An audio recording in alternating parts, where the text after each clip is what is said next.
adiantei. Mateus, capítulo 20, versos 17 a 28.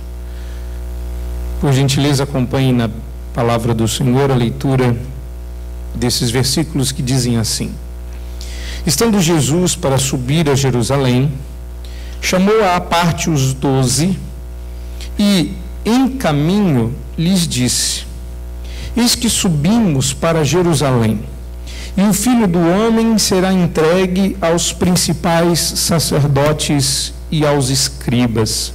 Eles o condenarão à morte e o entregarão aos gentios para ser escarnecido, açoitado e crucificado, mas ao terceiro dia ressurgirá. Então, se chegou a ele a mulher de Zebedeu com seus filhos e, adorando-o, pediu-lhe um favor. Perguntou-lhe: Que queres? Ela respondeu: Manda que no teu reino estes meus 2 filhos se assentem, um à tua direita e o outro à tua esquerda. Mas Jesus respondeu: Não sabeis o que pedis. Podeis vós beber o cálice que estou para beber? Responderam-lhe: Podemos. Então lhes disse: Bebereis o meu cálice, mas o assentar-se à minha direita e à minha esquerda não me compete concedê-lo. É, porém, para aqueles a quem está preparado por meu Pai. Ora, ouvindo isto, os 10 indignaram-se contra os 2 irmãos. Então Jesus, chamando-os, disse: Sabeis que os governadores dos povos os dominam e que os maiorais exercem autoridade sobre eles. Não é assim entre vós. Pelo contrário, quem quiser tornar-se grande entre vós, será esse o que vos sirva. E quem quiser ser o primeiro entre vós, será vosso servo, tal como o Filho do Homem, que não veio para ser servido, mas para servir e dar a sua vida em resgate por muitos. Feche os seus olhos agora, vamos orar e vamos nos preparar para receber a palavra do Senhor. Deus, que em graça e misericórdia nos escolheu desde antes da fundação do mundo e que reservou em sua soberania este dia para recebermos as santas orientações da tua palavra, nós te rogamos mais uma vez que nos acompanhe neste momento, instruindo o nosso coração para que as verdades deste texto sejam por nós recebidas e que tenhamos a oportunidade, como diariamente o temos, de colocar em prática as santas instruções recebidas por ti. Por isso, ó Deus, nós te rogamos que o Senhor nos instrua pela instrumentalidade do teu servo, em nome de Cristo Jesus. Amém. Eu sei que à primeira vista esses 2 textos não parecem possuir uma relação direta entre si. E é por isso que eu já adiantei na introdução que tem, e a ironia está justamente em tê-los tão próximos um do outro. E é por isso que eu peço a sua atenção aí. Não feche sua Bíblia, mantenha aberta nesse texto, para que você dê uma segunda olhada nesse texto, para que você perceba um enredo maior, um contexto que abrace os 2, o que o autor deseja colocar, botando esses 2 acontecimentos um do lado do outro. Eu certamente acredito que as coisas aconteceram exatamente como estão aqui, e é justamente por isso que é tão irônico o relato que nós temos à nossa frente. E vou te convidar esta noite a que você abra mão da sua sede por grandeza e aceite o cálice da salvação. Mas ele não é um cálice qualquer. E no decorrer do texto, eu espero deixar claro que o que você vai ouvir aqui tem que mudar as suas prioridades. Tem que mudar a maneira de você enxergar o seu lugar e os desejos que nós temos em nosso coração quando o assunto é reino de Deus. Eu vou procurar me conter. Não posso me exaltar, a minha voz não me permite, e eu não tenho muito tempo para usá-la. Então, preste atenção e se concentre nas verdades desse texto, olhando para ele, mais propriamente, começando aí no verso 17, indo até o verso 19. No primeiro momento, o Senhor Jesus solenemente revela mais uma vez, essa não é a primeira, na verdade é a terceira vez que Jesus vai tocar nesse assunto. Ele revela o que lhe acontecerá quando chegarem em Jerusalém. Eles estão ouvindo, sem música, o que eu vou chamar de o cântico de romagem do Redentor. E essa é a primeira das lições desta noite. Ouça o cântico do Redentor. Por que eu estou dizendo que este é um cântico de romagem? Porque o verso 17 diz: estando Jesus para subir a Jerusalém, chamou à parte os 12 e em caminho lhes disse. E parece que eles estavam realmente na viagem, mas ainda não. Nos versos seguintes você vai perceber, por exemplo, dando uma rápida olhada no verso 29, que eles ainda estavam em Jericó e estavam saindo de lá, não estão ainda em Jerusalém, eles vão se aproximar de Jerusalém no capítulo 21. Então há uma preparação, e toda vez que se saía para Jerusalém para se preparar para o que acontecia lá, eram cantados alguns salmos. Esses salmos eram conhecidos como cânticos de romagem, cânticos que eram cantados rumo a Jerusalém. Era uma espécie de mega liturgia. É por isso que liturgia tem que ser temática. É por isso que a liturgia tem que levar você para um lugar, e a Jerusalém do culto é a pregação. Então, na liturgia, somos preparados com cânticos que levam o nosso coração a caminho da mensagem. Pois era justamente isso que acontecia no antigo Israel.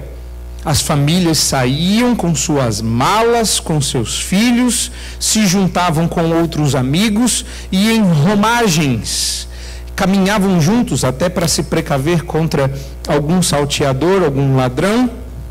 E aquele mundo de gente, a rua inteira, às vezes o bairro inteiro, caminhando juntos, indo para Jerusalém. E aí eles se lembravam dos tradicionais cânticos que eram cantados por seus pais e avós, quando pequenos, naquele momento que os preparava para aquela fila de sacrifícios, a troca das moedas, a compra dos sacrifícios, o imolar do cordeiro, os cânticos que aconteceriam no templo, e toda aquela festa que por dias aconteceria até que todos os cidadãos israelitas tivessem oferecido o seu culto a Deus e tivessem recebido o perdão de pecados pelo sacrifício do Cordeiro em Jerusalém. Você vai perceber que estamos caminhando logo para o sacrifício de Cristo. Ele está caminhando para Jerusalém e ele começa a compor um cântico novo, o seu próprio cântico de romagem. Eu os convido a ouvir o cântico do Redentor. O que é que nós ouvimos na música sem som que o Redentor cantava? Essas melodias eram muito festivas, mas Jesus nos apresenta uma melodia diferente. O teor é o mesmo. Nos cânticos de romagem se cantavam os feitos gloriosos do Senhor, bem como a redenção que se realizaria em Jerusalém em virtude dos sacrifícios. A música que Jesus canta e conta é fúnebre. Dê uma olhada nesses versículos 17 a 19. Perceba as notas de intensa dor, regadas com a harmonia das lágrimas de abandono. Jesus está nos adiantando no refrão da sua música que haverá traição e julgamento. O tom é menor, Se fosse um culto, Jesus ia me dizer, dá um Mi menor, e não um Sol maior. Douglas, dá um Mi menor para a gente. Talvez a igreja não entenda a diferença entre um requiem e uma música de louvor. Requiem são músicas tristes, o som faz a gente chorar. Olha só a diferença, dá uma nota menor aí, bem triste.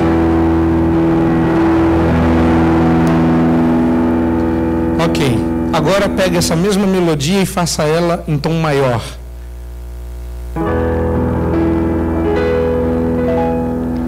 Mudou? Se vocês não entenderam, eu pego o trompete. Obrigado, Douglas. Exatamente isso que você tem aí. O texto que você tem é o cântico de preparação para Jerusalém. É o cântico que prepara liturgicamente os discípulos para o que acontecerá em Jerusalém. O tom é menor, é lúgubre, é fechado, é cinzento. Na letra se fala de traição, se fala de julgamento. Olhe para o texto.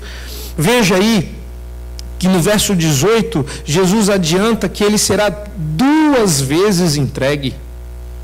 Entregue. Embora nós saibamos que ele vai voluntariamente para Jerusalém, você vai começar a perceber a partir desse texto que Jesus sabe o que vai acontecer. Não se detém e caminha firme em direção a Jerusalém.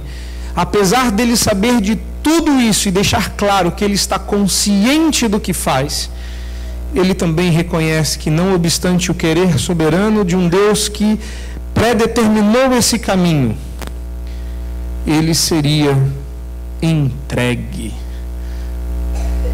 Se ele vai ser entregue, isso indicava traição. Afinal, quem o entregaria, senão alguém próximo?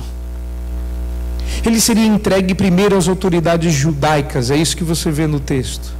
O seu próprio povo o rejeitaria, os seus próprios líderes receberiam, acolheriam aquela entrega vil. E por não poderem matá-lo, por estarem debaixo do jugo escravo dos romanos, acontece a segunda entrega. O texto também nos diz que na sequência agora quem entrega são os líderes judeus aos gentios. Repararam isso no texto? E que entregando aos gentios ele seria açoitado, humilhado, machucado para por fim. E aqui nós temos um dado interessantíssimo. Jesus vem dizendo que vai ser entregue para a morte, embora vá ressuscitar. Mas esta é a primeira vez que Jesus diz o modo. Eu não apenas serei entregue, mas serei entregue para, depois de açoitado, ser crucificado. Isso não pode acontecer assim. Olha, mata esse cabra para nós, e se possível na cruz. A ideia de açoite e crucificação indicava o final de um procedimento legal. Jesus está dizendo que ele vai passar por um tribunal, será julgado e condenado à morte. Só os romanos podiam crucificar. Quando Jesus disse, eu vou ser crucificado, uma luz tinha que se acender na mente dos discípulos. Como isso iria acontecer? Como um homem inocente que vem fazendo bem, juntando multidões, vai chegar em Jerusalém para ser finalmente condenado pelo governo romano a pior tipo de morte que o mais cruel dos malfeitores poderia morrer? Como isso se daria? E é claro, depois da entrada triunfal em Jerusalém, onde mantos e palhas foram se espalhando para que Jesus, montado naquele burrinho, entrasse como um rei triunfante, os discípulos já teriam esquecido desse requiem. Parece a gente chegando atrasado no culto, não atento à liturgia, não sabe bem por que o pastor começa a pregar naquele texto. Por isso é tão importante prestar atenção. Por isso é tão importante ser bem preparado liturgicamente, para que nada ou nenhum acontecimento nos desvie do propósito final que acontece em Jerusalém. Pois lá está o cântico de romagem do Redentor. Mas ele continua, e no finalzinho, a música do Redentor, também é uma obra de esperança. Olhe lá, haverá um longo trecho de sofrimento, a ponte da morte, mas a estrada não acabará ali. Olhe lá, continua até encontrar a vida no seu fim. O tom desse requiem no fim será maior, será alegro, será vivo. Ele ressuscitará. Mas curiosamente, a menção da ressurreição é breve e aparentemente não foi entendida. E assim termina o cântico do Redentor. Ouça, porque você vai precisar disso da agora para frente. O meu alvo ainda não é o próximo ponto. O cerne desse texto, assim, a parte mais fundamental, mais pesada, mais profunda, vem logo em seguida. Mas antes, eu preciso mostrar mais uma coisinha nesse texto. Verso 20 e 21 tem um interlúdio.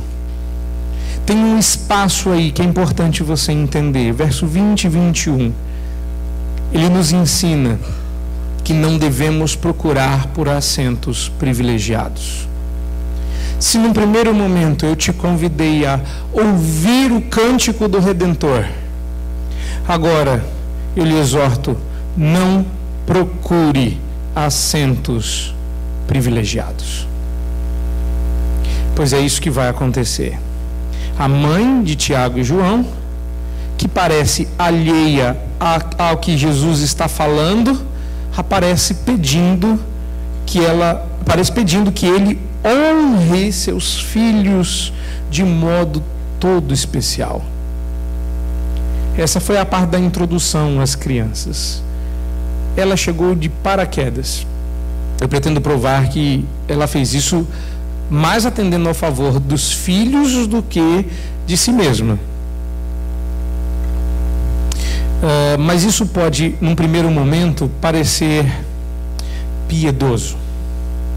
Porque o texto diz, dá uma olhada lá, que o verso 20, para ser mais exato, que ela apareceu adorando-o e pedindo um favor. Não se engane. Já nos adiantamos, mas é sempre bom lembrar que o verbo proskineo, de onde vem, em parte, a palavra prostrar-se, ajoelhar-se, do grego, traduzido na sua Bíblia por adoração, não significa culto. Não significa culto. Ela não estava adorando no sentido que você adora. Ela simplesmente dobrou os seus joelhos e, em reverência, se prostrou diante do Senhor Jesus. Não se engane. Você, claro, pode discordar. Eu não vou ficar tão bravo assim, porque mais para frente eu vou explicar que tem gente que realmente não quer ouvir o que vier sendo dito. Estou explicando o texto. Ouça a explicação. A explicação é, ela não está adorando. O verbo simplesmente significa prostrar-se. Não indicava muita coisa além de respeito. Mas é irônico, como tudo nesse texto. É altamente irônico que um gesto como esse, tido como de adoração, revelasse no fim das contas o ídolo do coração. Ela se ajoelhou diante de Jesus, mas ela adorava os ídolos do coração de seus filhos. Veja, nem sempre nós queremos que a honra e a glória seja nossa, mas nós ficaríamos muito satisfeitos se essa honra e glória fosse dos nossos filhos. Quem não quer ser a mãe do grande, do magnífico, do mais do que famoso? É tão curioso No começo a gente estranha. Me lembro dos primeiros momentos onde a minha esposa, que tem nome, Marcela, achava que ela nunca mais seria chamada pelo nome e passaria a ser ad eternum a esposa do pastor. Mas isso já é para muitos honra suficiente. A esposa do presbítero, a esposa da... Sabe aquela pessoa que canta? Sei, eu sou o marido dela, eu sou a esposa dela. Sabe aquele solo que ele fez? Então, eu casei com ele. E assim a gente vai se contentando com essas glórias menores. Lá está a mãe de Tiago e João, satisfeita se seus filhos, olha só que amor materno, não é? Olha que amor autossacrificial, olha que mãe, não quer a glória para si, quer a glória para os filhos. Que lindo, não é? Mãe está sempre disposta a se sacrificar por seus filhos, que beleza. E enquanto isso, ela adorava os ídolos dos filhos. Os filhos queriam grandeza, mamãe queria filhos grandes. Cuidado, o nosso lar não só pode, nosso lar, repare, decore, escreva, não esqueça, nosso lar é uma feira das vaidades, onde cada um de nós põe uma barraquinha vendendo o seu ídolo, e quando você não adora o seu ídolo, alguém adora em casa para você. Pois a mamãe de Tiago e João estava adorando os ídolos de seus filhos. Como Jesus responde a isso? Olhe lá. Eu quero primeiro mostrar para vocês que, embora seja a mãe que se apresente pedindo favor, e ela diz no verso 21 qual é o favor, esdrúxulo como poderia ser, o verso 22 mostra que Jesus respondeu a esse pedido de uma maneira direta, sim, eu concordo, não rude, mas ele não respondeu à mãe. Você reparou nisso? Você reparou aí que quando eu adiantei que os ídolos do coração eram os dos filhos e que a mãe veio falar a pedido dos filhos, isso combina com o fato de que foram os rapazes que colocaram a mãe em maus lençóis e que, embora ela tenha levado o recado, a resposta é dada a Tiago e João. Reparou nisso? Olha o texto. Perguntou-lhe: que queres? Ela respondeu: manda que no teu reino estes dois meus filhos se assentem, um à tua direita e outro à tua esquerda. Ela foi tão boazinha que ela disse: eu não vou nem escolher quem vai ficar na direita, o senhor escolhe, desde que um fique à direita, outro à esquerda. Provavelmente o mais velho à direita, honra maior, o mais velho, né, primogênito. Mas Jesus respondeu: não sabeis o que pedis. Ele falou no plural. E ele disse: podeis vós beber o cálice? Ele está falando com Tiago e João. Repare também que eles responderam a Jesus. Eles estavam lá. Eles acharam que aquele era o momento de mamãe vir e cumprir o combinado. É agora, mãe. Pergunta para ele. E Jesus ouve Salomé, né, que era a tia dele. Ouve a mãe de Tiago e João, vira para os dois e fala: vocês não sabem o que vocês estão pedindo. Ele ouve a mãe e diz: vocês estão dispostos a tomar meu cálice? Tipo, mamãe, tia, fala com a minha mão. Vocês sabem o que vocês estão pedindo? Jesus responde a eles. É curioso como Jesus nos adianta várias vezes, não ele, mas no Antigo Testamento, o próprio Deus, dizendo que toda vez que nós nos aproximamos de Deus com ídolos no coração, Ele nos responde conforme os nossos ídolos. Ou seja, não há outro assunto sobre o qual Deus queira falar conosco quando temos ídolos no nosso coração, senão idolatria no coração. Eles imaginaram que se a tia, ou seja, a mãe deles, falasse com Jesus e eles não fossem diretamente isso ia suavizar, talvez com duas grandes possibilidades. A primeira, poderiam constrangê-lo a não negar o pedido. Acharam que Jesus fosse igual aos demais. Ô tia, tá, vai, vamos ficar sem graça aqui. Tá, tia, tá bom. João, você fica à direita, Tiago à esquerda. Não, vamos trocar. Tiago à direita, tá bom, tá bom, tia, tá bom, tá combinado? Não esqueçam, decorar a ordem. Então tá bom. Podemos continuar indo para Jerusalém para morrer? Entenderam agora a ironia dessa situação? Não era hora de tratar desse assunto. Eles acharam que com uma mensageira como a tia, como uma mulher, como alguém que o viu crescer, eles poderiam suavizar a mensagem, mandando uma mensageira mais dócil do que se eles mesmos pedissem. O que eu não quero que você esqueça é de Mateus 9, 28. O que você tem lá em Mateus 9, 28?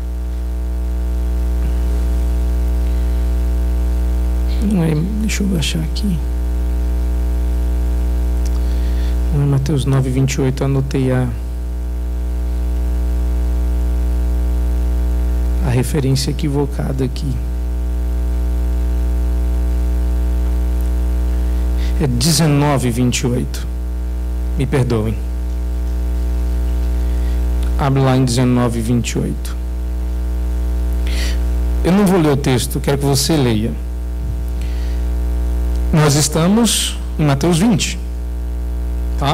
Então vamos fazer a conta aí. Em Mateus 9, 19 e 28, o que é que nós temos? Nós temos Jesus nos dizendo, nos revelando que haveriam no futuro 12 tronos sobre os quais eles se sentariam. E é curioso como eles esqueceram o restante e ficaram com a cabeça nos tronos. Olha só. Em verdade vos digo, quando acontecer a regeneração e o Filho do Homem se assentar no trono, também vos assentarei em 12 tronos, blá blá blá, blá blá blá, blá blá blá, blá blá blá, blá blá blá, blá blá blá, 12 tronos, blá blá blá, tronos, blá blá blá, coroa, blá blá blá, direita e esquerda. Isso acontece com a gente, não é? Às vezes a gente está ouvindo uma mensagem, aí ouve um negócio e a gente vai embora com aquilo. Você ouviu o final? Que final? Exatamente aconteceu isso com eles. Não podemos perder de vistas que Jesus anunciou de antemão que haverão 12 tronos. Não ia ter um tronão, 2 troninhos e mais outros troninhos embaixo. Eram 12 tronos iguais. Mas isso agora era desafiado pelo pedido de proeminência. Como você faz quando tudo é igual? Já que você não consegue ficar acima, fique diferente. Já que todo mundo vai sentar num trono, como é que eu faço para me destacar? Direita. Eu vou me sentar à direita. Mas, se você for sentar à direita, e eu, meu irmão? Você senta na esquerda, que a gente fica ali próximo do Redentor e tal. A gente resolve. E isso era muito forte o que está acontecendo aqui. Por quê? Porque a ideia de esquerda e direita sugere proximidade com a pessoa do rei. E eles queriam isso, mostrar que eles eram os íntimos de Jesus e por isso compartilhariam do seu prestígio e poder. Eu quero que você olhe de novo para o verso 17. Guardei isso para esse momento. Volta para lá para o verso 17. No começo do texto aparece uma expressão interessante. É nos dito que Jesus está subindo para Jerusalém. Eu expliquei que eles não estavam literalmente indo. Mas eu quero te chamar a atenção para um detalhe que eu propositadamente deixei para falar aqui. Eles não estavam necessariamente a caminho, mas o texto indica que eles pretendiam fazer isso. Na verdade, diz que Jesus pretendia como uma preparação para fazê-lo, para ir a Jerusalém. Essa era uma maneira comum de falar. Quando alguém pretendia fazer uma viagem para Jerusalém, já dizia: estamos subindo para Jerusalém. Isso não necessariamente é como sair alguns minutos antes do culto dizendo: estamos indo. É como você às 3h dissesse: eu estou indo à igreja, mas isso é à noite. Não é exatamente naquele momento. Não interessa. O que eu quero chamar a atenção aqui não são esses detalhes técnicos, mas mostrar que o texto não fala dos 12. Só Jesus estava subindo para Jerusalém. Notaram no texto? Só Jesus. Seu coração já caminhava na direção dos acontecimentos que se dariam em Jerusalém. E esse é um detalhezinho importante. Jesus está subindo para Jerusalém sozinho. O texto não faz referência aos 12. Mas o texto está dizendo em seguida. Mas o verbo não. O verbo diz que Jesus subiu para Jerusalém e então chamou os 12. Isso é uma referência ao coração. Jesus estava com o coração subindo para Jerusalém. Os 12 estavam indo junto, mas o coração deles parecia não querer ir para Jerusalém junto com Jesus. Pareciam que, embora caminhassem rumo à cidade, caminhavam caminhos diferentes. Alguns caminhavam para Jerusalém, a cidade. Jesus caminhava para a cruz. E ele sabia disso. E assim termina o que eu chamo de o primeiro ato. Esse primeiro ato abre as portas para uma lição maior, aonde eu, na preparação desse sermão, confesso, me emocionei. É aqui o coração do texto. E é por isso que eu coloquei essa parte na introdução. Se você sequer está prestando atenção ao que está sendo dito por Jesus, embora muito importante, não importa o que ele falará, se você não está prestando atenção, você não vai escutar o que ele diz no final. Se o seu coração não segue na mesma direção de Cristo, eu vou dizer isso para você aqui esta noite, eu estou em possibilidade de dar os meus usuais e característicos gritos normais da minha pregação. Então, durante toda esta semana, desde que eu soube do problema, de que eu não poderia usar o potencial da minha voz, eu tenho pedido: Senhor, eu tenho procurado impressionar demais com os meus dons físicos. Eu estou procurando chamar a atenção dos teus servos para a palavra, mas o Senhor me roubou todas as forças. O Senhor me humilha, o Senhor me tirou a visão, sem as minhas lentes eu não enxergo, mas me sobraram outros dons. Eu gesticulo bem, eu falo bem, aí Deus me toma a minha voz. Eu estou vendo o dia que eu vou vir pregar sem braço. Mas eu aprendi uma lição. Essa lição é para mim, mas eu quero compartilhar com você, porque às vezes essas coisas é que realmente mudam a gente, não é? A minha oração é: Senhor, faça com que o conteúdo fale por si, que ele não precise da minha voz. Faça com que a minha igreja se sinta, é claro que só temos um nome em comum, mas se sinta como aquela igreja que ouvia o sermão com um lampião do lado, onde um outro Jonatas tentava ler o seu sermão, sem muita expressão. Ó Senhor, que esse povo consiga entender o que eu entendi, sem que a minha voz transmita isso. Que o meu coração passe isso para eles, não minha voz. Deus tirou minha voz, mas Ele não tira o seu Espírito sobre nós. Preste atenção, porque a próxima lição, se você não está prestando atenção no que Jesus diz, se o seu coração não caminha com Ele, não interessa o que eu vou dizer. Não faz a menor diferença o que eu vou dizer. Se você vai chegar de paraquedas como a mãe de Tiago e João, tanto faz, você não vai ouvir mesmo. E é por isso que eu passo para a terceira lição desse texto. Esteja disposto a sofrer primeiro, reinar depois.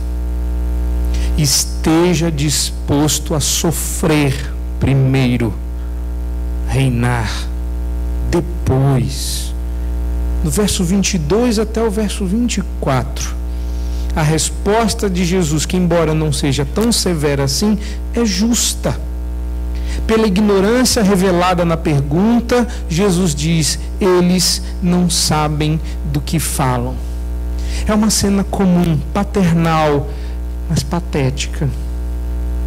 É a cena de um pai que vê a sua criança dizendo que vai fazer e acontecer, que pretende fazer um monte de coisas, mas você sabe que é só uma criança.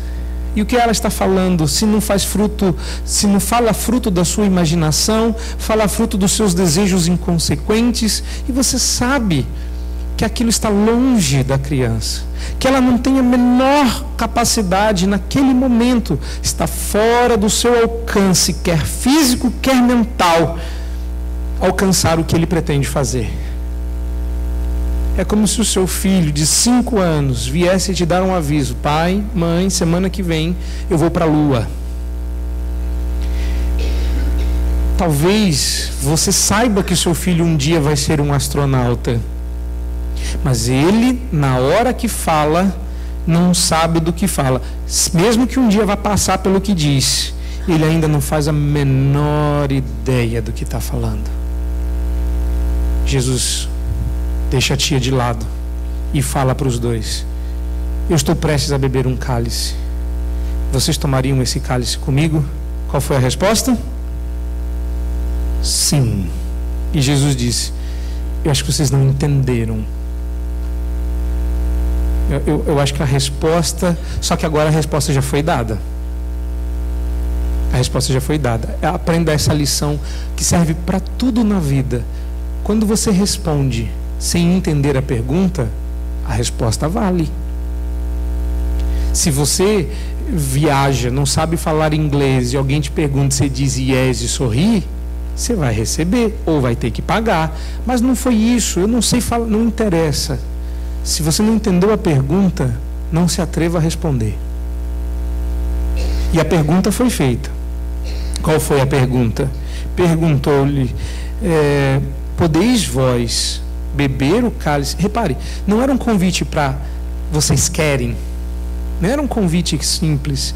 Jesus começa dizendo: a capacidade, vocês aguentam, podeis vós beber o cálice que estou prestes a beber? Vocês podem, vocês aguentam com o cálice? Eles disseram: podemos. A busca por poder e proeminência é antiga na humanidade e entre os 12. Jesus está consciente do seu destino e deliberadamente ele escolhe a cruz.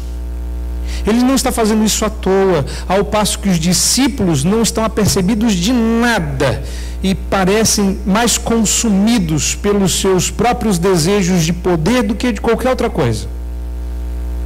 Eles não estão conscientes do que estão falando. Não é à toa que Paulo disse, algum tempo depois, que não sabemos orar como convém. Como a gente pede coisa que a gente não quer receber. Nós nem podemos receber o que pedimos. Não é uma questão de que será ruim. Nós não aguentamos o peso. Normalmente nós não sabemos o que pedimos tem consequências desconhecidas que podem ser bem pesadas. Por exemplo, e daqui eu retiro as palavras de um pastor presbiteriano do passado, chamado Matthew Henry, muito usado por nós pastores para estudar o texto, e eu não consegui reproduzir isso nas minhas palavras, crendo que as dele eram melhores do que as minhas. Ele tem razão. Pedir riqueza mundana e muita honra com frequência é pedir ansiedade, tentação, desapontamento e inveja.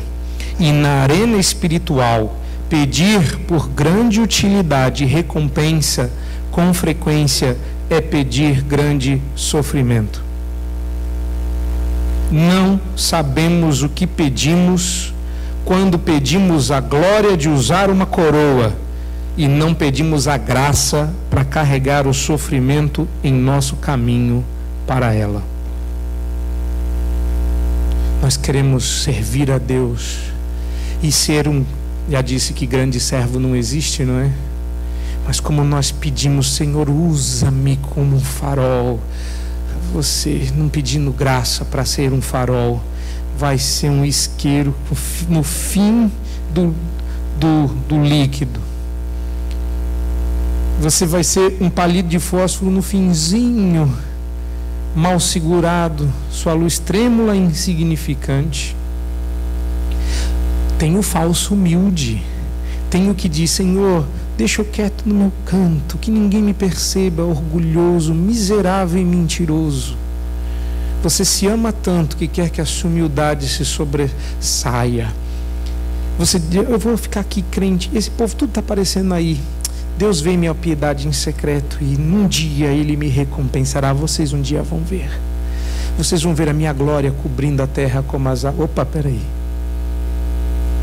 Esse é outro texto, é outra pessoa. Isso aqui é uma lição para quem aparece e para quem quer desaparecer. Para todos nós. O que esses dois moços estavam pedindo e que todos nós pedimos quando dizemos a Cristo, seja em cântico, seja em oração e seja com um coração sem palavras, é isso. Pedir para reinar com Cristo é pedir para sofrer com Ele também. Esta seria uma lição que eles teriam que aprender. Olhe agora para o texto. Jesus está dizendo que vai beber este cálice. Os discípulos disseram com tranquilidade que tinham condições de beber do cálice. Eles não sabiam do que falavam. É um cálice tão complicado de ser bebido que Jesus, suando sangue, ainda que disposto a morrer para cumprir a vontade de seu Pai, pediu que, se fosse possível cumprir o santo plano sem ter que bebê-lo, ele preferia passar sem ele. Jesus, que sabia que não poderia escapar do cálice, pediu, se for possível, cumprir o plano sem ter que beber o cálice. Eu prefiro passar. E aí ele pergunta para dois discípulos tolos: vocês estão dispostos a beber o cálice que eu vou beber? Mas só se for agora. Mas põe aqui. Que tolice! Que tolice! Eles não sabiam o que estavam pedindo. Não sabiam. Jesus está dizendo que estava às vésperas. Você reparou aí? Estou para beber esse cálice. Ele diz que estava para beber o cálice. E nos versos anteriores ele disse qual era o cálice. Está vendo como é importante prestar atenção? O cálice, ele diz: eu vou para Jerusalém, eu vou ser entregue, eu vou ser preso, açoitado, vou ser condenado e vou ser morto. Eu vou escapar, mas eu vou ter que passar por isso. Vocês estão prontos para beber o cálice? Claro! Por Cristo prontos a sofrer. Mentira. Mentira, a gente não aguenta nem um banco sem estofado. A gente, se pudesse ter uma Coca-Cola brotando do copo para ouvir o sermão, a gente preferia. O que é que as pessoas prometem no Evangelho lá fora? Não é conforto, graça e glória? Agora eu quero chamar a sua atenção para o que Jesus está realmente dizendo aqui, porque é altamente relevante. Na cultura judaica, partilhar do copo tinha o significado de partilhar da vida e do destino de alguém. E esta frase mudou meu entendimento sobre o que está acontecendo aqui. Quando um judeu mais velho um mestre tomava o próprio copo e dava esse copo para alguém, ele estava convidando este alguém a compartilhar da sua vida e de seu destino. Pense só por um momento no que nós fazemos nesta igreja alguns domingos. Pense por alguns minutos no que significa a Santa Ceia. Nela, conforme nós fomos ensinados pelo próprio Senhor, nós tomamos do seu cálice. Eu queria poder gritar como isso é incrível. Essa seria a hora em que eu estaria a plenos pulmões dizendo: Deus, como isso é incrível! Cada vez que você coloca em seus lábios o cálice de vinho e ele escorre para dentro de você, você deve manter em mente que reitera, que você confirma ter aceitado o convite de partilhar da vida e do destino de Jesus. Você, toda vez que bebe esse cálice, você está dizendo: eu também posso. Sem poder. Sem poder. Se por um lado isso nos leva para a cruz, somos co-participantes da vida do Redentor, destinados a viver o seu destino, reinar. Reinar. Quando você toma o cálice do rei, você está dizendo que vai partilhar do destino do rei, que é reinar eternamente. O destino de ser um filho de Deus, gozar eternamente da presença do Santo de Israel, viver eternamente em paz, sem pecado nos céus, com Deus o Pai, Cristo Jesus e o Espírito Santo. Vencer para sempre e sempre. A vida e o destino de Cristo são compartilhados conosco no copo da ceia. Parou para pensar nisso já? E entende por que nem todos podem participar da ceia? Entendeu agora, Danilo? Ele fez assim. Cadê? Riane está acordada? Entendeu agora, Riane? Entendeu? Quem mais criança pediu para participar da ceia? Entendeu porque não pode participar da ceia? O Guilherme está ali dizendo, né? Porque você está dizendo que está disposto a beber o cálice da salvação, a vida e o destino de Cristo.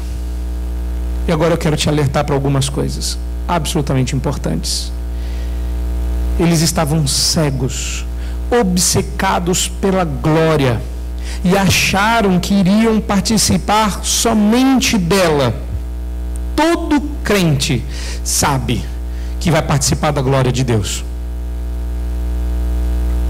Todo crente sabe que somos chamados para o reino de Deus, da glória e graça. Mas nós não somos chamados para mirar na glória.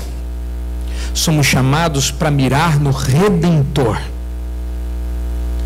E nos regozijar nos sofrimentos e preencher o que resta das aflições de Cristo na nossa carne, como nos lembra Paulo em Colossenses 1:24. E para participar dos sofrimentos a favor do Evangelho segundo o poder de Deus, como em 2 Timóteo 1:8. Para que conheçamos o poder da sua ressurreição e a comunhão dos seus sofrimentos, conformando-nos com ele na sua morte, como em Filipenses 3:10. Pois não estamos sozinhos, sustentando grande luta e sofrimentos, Ora, expostos como num espetáculo, tanto de opróbrio quanto de tribulações, ora, tornando-nos coparticipantes com aqueles que deste modo foram tratados, pois somos exortados todos a não abandonar a nossa confiança. Ela tem grande galardão, como nos lembra Hebreus 10, 32 a 35. Então, encerrando esse ponto, aceite o que Pedro nos exorta a fazer na sua primeira carta, no capítulo 4, verso 3, quando ele diz: alegrai-vos na medida que sois coparticipantes dos sofrimentos de Cristo, para que também na revelação da sua glória vos alegreis exultando. Minha pergunta é: será que se Jesus fosse realmente ouvido hoje, o seu convite seria tão prontamente aceito como foi por Tiago e João? Definitivamente, as pessoas ouvem o que querem ouvir, não interessa o que se diga aqui à frente. É por isso que cada vez mais é preciso crer que quem abre os nossos ouvidos para ouvir e o coração para crer é o próprio Deus. Eles não estavam ouvindo como muitos não ouvem, domingo após domingo, ouvindo tão somente as imaginações de seus próprios corações. Estou falando de vocês. Digo isso porque não são poucos que acham que entenderam o convite de Jesus, não é mesmo? Talvez você ache que entendeu. Afinal de contas, Jesus não está nos convidando para uma vida fácil, onde o seu cálice está cheio de alegria, prazeres desse mundo, cheio de conforto, de projeção que nós tanto almejamos, que nós desejamos mais do que a vida, mas que o mundo nos recusa a dar e a gente acha que tem direito a isso. Não foi para isso que Jesus nos chamou? Para, a partir do momento da conversão, sua vida mudar e o seu barco vir em iate, seu carro vir uma picape e sua família um poço de felicidade eterna? Não foi para isso que Jesus nos chamou? Não foi isso que você entendeu? O Evangelho não fala sobre alegrias, glórias e graças e felicidades e sorrisos da hora que a gente se converte até o dia que morre, que crente morre sorrindo. A gente olha para o caixão e vai, uma expressão de alegria. Não é isso? Não foi para isso que Jesus nos chamou? A glória e o trono todos querem. A dor, o peso, a responsabilidade, as lágrimas, o esforço, a luta contra o pecado, a resistência, as guerras, as baixas e os feridos que estão entre o aceitar do convite e a vitória final, esses são poucos que estão realmente conscientemente aceitando. Não há nada de errado no convite da fé. Não é um convite para você vir sofrer. Vem sofrer você também, vem. Não, não é isso não. Não é isso não. Eu só quero que você se lembre que o sofrimento não está fora da matemática. O mundo que todos desejam odeia o Deus que amamos. O mundo com quem você tanto quer parecer detesta o seu Deus. Eles se oporão, eles se levantarão, eles complicarão e atrapalharão a sua vida. Você está em guerra e no final haverá ou morte ou vida eterna. E é por isso que eu faço o último convite da noite. Faça como líder servo. Está aí do verso 25 a 28. Faça como líder servo.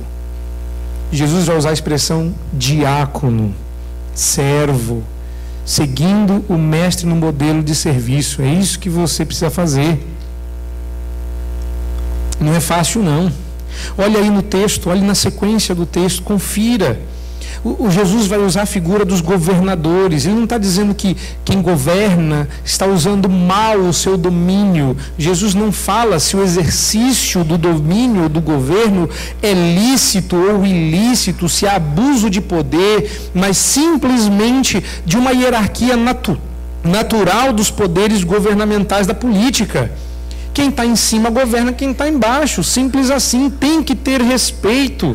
Eles governam sobre vocês, mas Jesus adianta, essas regras funcionam aqui, mas não funcionam no reino de Deus. As regras do reino de Deus são diferentes.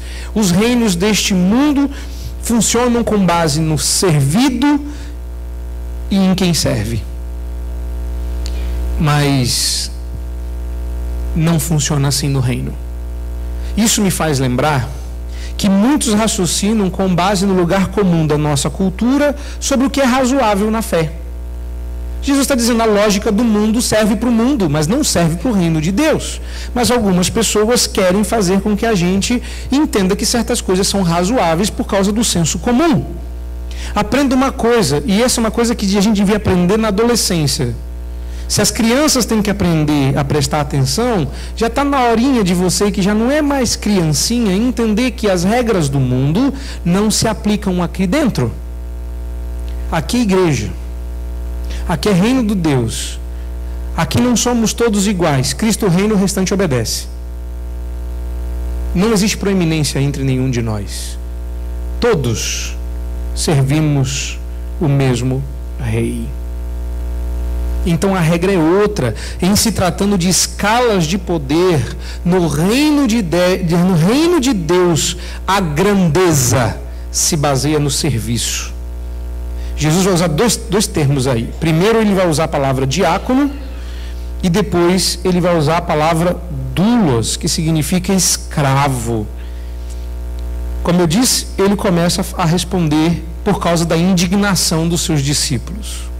Os discípulos se indignaram, então Jesus chama todo mundo e dá uma lição para todo mundo. Eu já vou falar dessa indignação deles. Então, no verso 25, ele diz: sabeis que os governadores dos povos os dominam e que os maiorais exercem autoridade. Não é assim entre vós. Pelo contrário, quem quiser tornar-se grande entre vós, seja esse aquele que seja diácono. E quem quiser ser o primeiro entre vós, seja o vosso escravo. Ele vai usar as duas expressões aí. Então, lá está Jesus dizendo que a ética da liderança, que hoje as pessoas olham e escrevem livros sobre Jesus, que até é muito ovacionado lá fora, era revolucionária mesmo, no mundo pagão, e não é diferente no nosso. Humildade não é uma virtude, é um defeito. Você tem que se mostrar, você tem que falar que você é o máximo, o melhor, o fantástico. Olha, nem vou falar sobre isso. Eu só quero deixar uma coisa bem clara. No reino, a regra é outra. No reino, a regra é outra. Tá? No finalzinho, porque eu não quero voltar nesse assunto, no finalzinho do verso 28, tal como o Filho do Homem, que não veio para ser servido, mas para servir e por dar a sua vida em resgate por muitos. Só para não dizer que não falei das flores, em resgate de muitos, está muito claro aí, Jesus nunca teve a pretensão maior do que entregar a sua vida por alguém que vá além daqueles que o Pai lhe deu. Tá? Olha aí, veja com clareza, o alcance da morte de Cristo sempre pretendeu alcançar os eleitos, ponto. Não vai salvar todo mundo, não. Eu vou deixar salvo todo mundo, quem aceitar vem para o céu. Não. Ele pretendia salvar quem ele salvou, ponto. Nenhum que Deus escolheu vai ficar fora do céu. Mas vamos voltar na indignação dos discípulos um instantinho? Coisa rápida. Tiago e João estão lá pedindo para sentar um à direita e outro à esquerda. Eles não gostaram. Claro, quem vai gostar? São 12 tronos, aí tem 2 que são de ouro, o restante é de prata. Não. Está errado, eram 12 tronos iguais. Agora tem 2 tronos melhores do que os demais. E eles ficaram bravos.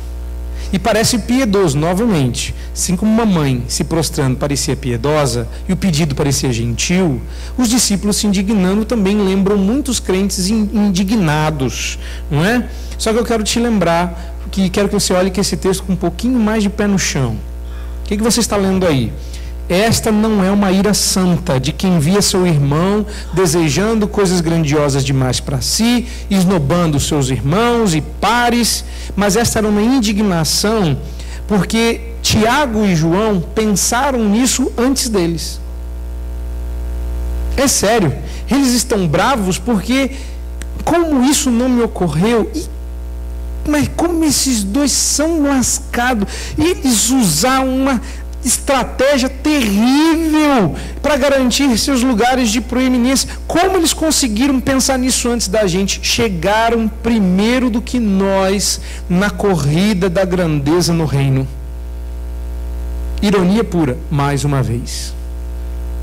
Eles não estavam indignados porque isso era pecado.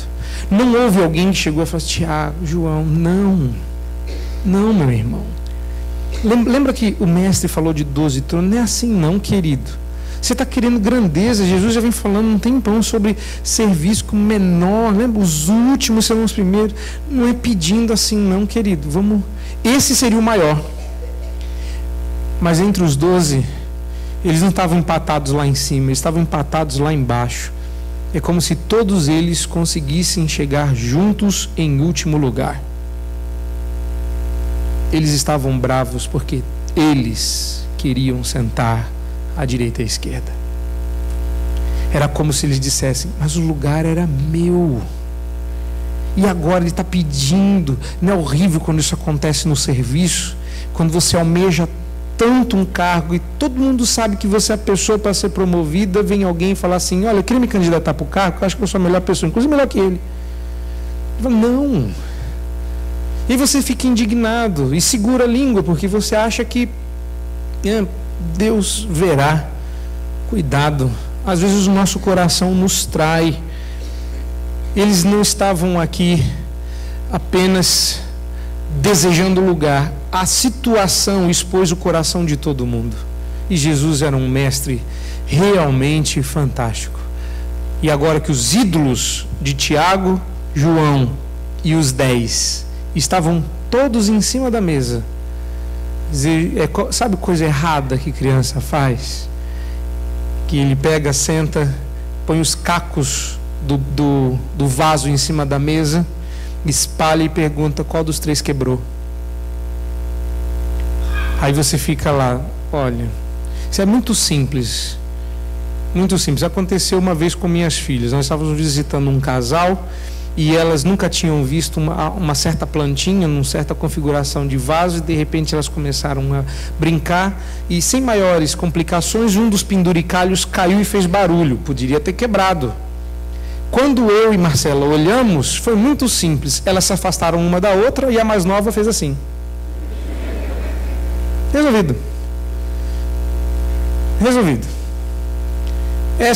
É isso que Jesus está tentando discernir. Sentou com os 12 e disse: vamos botar uma coisa clara aqui. Vamos botar a coisa em pratos limpos. O serviço. Olha como Jesus termina esse texto. O serviço, ou a servidão, ou as doces cadeias voluntárias do serviço cristão são o único caminho para a grandeza no reino. Jesus deixa absolutamente claro que os valores do reino e o estilo de vida nele são exatamente o oposto do que há no mundo pagão à nossa volta. A lógica não funciona aqui dentro. O discípulo de Jesus deve perseguir a humildade e deixar a glória para Deus. Ele distribuirá o galardão conforme o seu querer, mas a glória é dele. O serviço é o que deve caracterizar todo cristão verdadeiro. Você é alguém que gosta de servir? Não, eu gosto de ficar quieto no meu canto aqui, não faço nada. Isso está errado. Eu gosto de servir bastante, quem sabe alguém me percebe. Está errado também. Servir é uma característica do crente. Não é de um crente acima da média, de um crente super piedoso. Não é uma opção. Você tem 2 tipos de crente: o crente que serve e o crente que serve para nada. Não. Não, essa é uma marca distintiva de um cidadão do reino que serve e segue o rei. Nós nunca seremos como Cristo até que sirvamos no lugar de manipular os outros para que nos sirvam. Vou repetir. Nós nunca seremos como Cristo até que nós sirvamos no lugar de manipular os outros para que nos sirvam. E no final, no verso 28, como Jesus nos sinaliza, sua morte é o maior exemplo de serviço que se pode ter. Ele disse: o maior no reino é aquele que serve a todos, igual o Filho do Homem. Não é isso que ele diz lá no fim? 27. E quem quiser ser o primeiro será o servo, como o Filho do Homem, que não veio para ser servido, mas para servir, como Cristo nos serviu, e dar a sua vida em resgate por muitos. E é por causa do impacto transformador do dom da graça de Deus em nossas vidas que nós podemos agora nos doar e servir uns aos outros. A cruz, o autossacrifício, a morte para si mesmo e o abrir mão de toda glória e grandeza nos fará o primeiro dos servos. Repare, não é um grande servo, mas o primeiro dos servos é aquele que vai primeiro servir. Esse, diz Jesus, será o maior no reino dos céus. Nós nunca seremos maior do que o rei. Ele continua sendo o primeiro, o grande, o único, o majestoso, o grande rei. E ele serviu. Então, faça isso. Abra mão da sua sede de grandeza e sacie-a no cálice da servidão. Deus sacia nossa sede por grandeza, dando-nos de seu cálice. Combinaria com a Santa Ceia, não é? Pois isso é para que você sinta ainda mais sede e para que você se constranja e se comprima dentro de si quando você estiver se lembrando da ceia. Celebrando é uma oportunidade de servir a Cristo e ao seu reino. Deus nos abençoe, que Deus nos dê a clara consciência de que a nossa sede já foi saciada em Cristo Jesus. Amém.